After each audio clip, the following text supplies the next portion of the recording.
History remembers the loud ones, the reckless ones, the drunken captains with black flags and empty threats.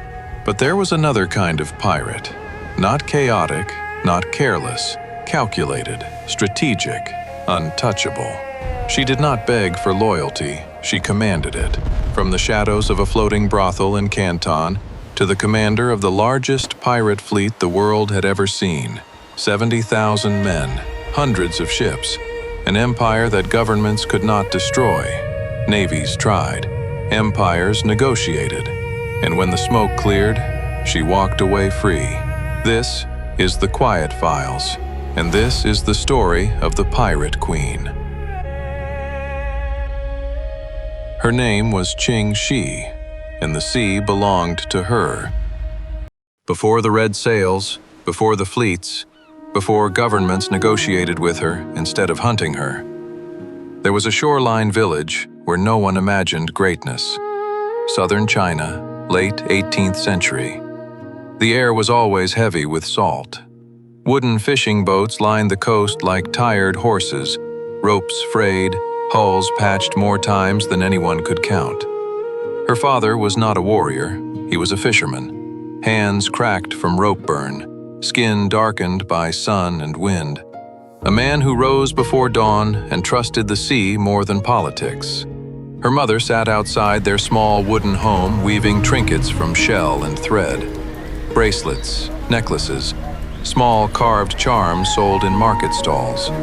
They were not wealthy, but they were steady. They laughed in the evenings, shared rice from the same bowl. Her father would lift her onto his shoulders so she could see the horizon. Out there, he would tell her, the sea rewards the patient. She believed him, until the sea took him. The storm came without ceremony. The sky blackened in minutes, waves rising like mountains, fishing boats swallowed in darkness. Villagers waited along the shore with lanterns. They watched the horizon long after hope should have died. Some boats returned. His did not.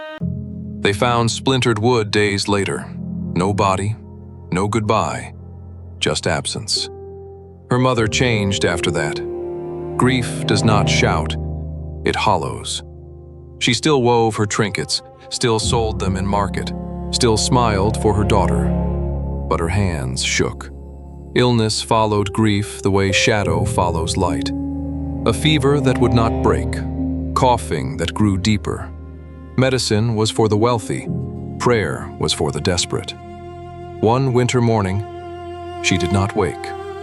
And just like that, the girl who once stood on her father's shoulders, staring at the sea, was alone. No land, no money, no protection. Orphans in coastal cities did not have childhoods. They had instincts. She learned quickly which markets threw away spoiled rice late at night, which merchants were cruel, which ones were merely indifferent. She slept near docks where warmth from warehouses lingered in wood planks. She bartered, ran errands, stole when she had to, watched constantly. The streets of Canton were not kind, but they were educational. She observed the rhythm of power, who paid bribes, who avoided patrols, who carried opium, who controlled shipping routes. She learned that survival was not about strength, it was about awareness. One evening during monsoon rain, she was caught stealing dried fish from a stall. The stall owner grabbed her wrist, not hard, just firm enough to remind her she was small. Before punishment could fall, a woman intervened. Silk robes, measured voice, sharp eyes that missed nothing. The Madame. Floating brothels along the Pearl River were businesses disguised as pleasure. They required organization, discretion, information. The Madame did not see a thief. She saw potential. She offered shelter, food, warmth, structure. But nothing is free. The girl did not enter that world as a seductress.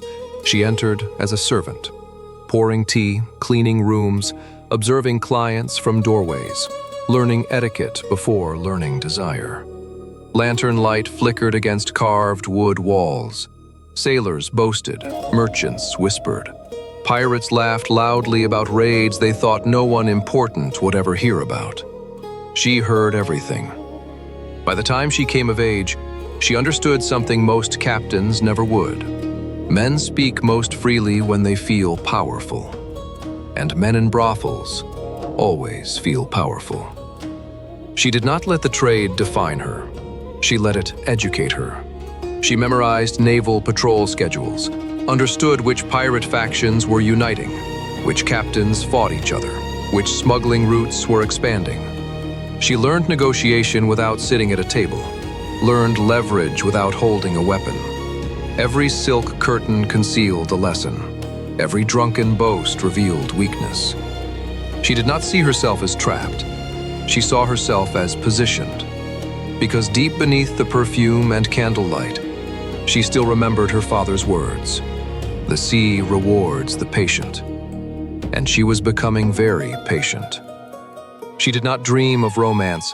She dreamed of scale, of ships not as threats, but as assets, of the sea not as danger, but as opportunity.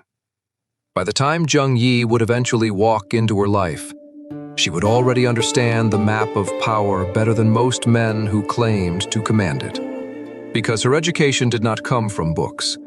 It came from loss, from hunger, from watching storms.